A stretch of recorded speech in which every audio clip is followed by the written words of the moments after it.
અંકલેશ્વર જીઆઈડીસીમાં આવેલ નોટિફાઈડ એરિયાની સુરક્ષા વ્યવસ્થા સામે ગંભીર સવાલો ઊભા કરતી એક ઘટના સામે આવી છે। જીઆઈડીસી વિસ્તારમાં આવેલ સાઈનાથ સોસાયટીમાં રાત્રિ દરમિયાન અથવા સાંજ સમયગાળામાં પેટ્રોલિંગ કરતી નોટિફાઈડ એરિયાની સિક્યુરિટી જીપના ચાલકે બેદરકારીપૂર્વક વાહન હંકારી સોસાયટીના રસ્તા પર યોગ્ય રીતે પાર્ક કરેલ એક ખાનગી કારને જોરદાર ટક્કર મારી હતી। આ અકસ્માતના કારણે સોસાયટીમાં પાર્ક કરેલ કારના આગળના તેમજ બાજુના ભાગે ભારે નુકસાન પહોંચ્યું હતું, જેના કારણે કાર માલિકને આર્થિક ફટકો પડ્યો છે।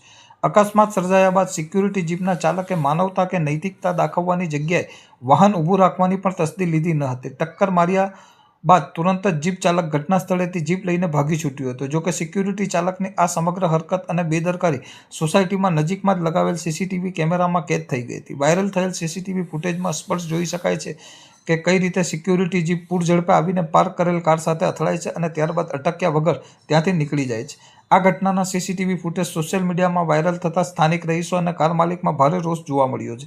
જે સુરક્ષા કર્મીઓ પર વિસ્તારની સુરક્ષાની જવાબદારી છે તેમના દ્વારા જ આ પ્રકારના જાહેરમાં અકસ્માત સર્જીને નાસી જવાની ઘટનાથી નોટિફાઈડ એરિયાની કામગીરી સામે પ્રશ્નાર્થ ચિહ્ન ઊભા થયા છે।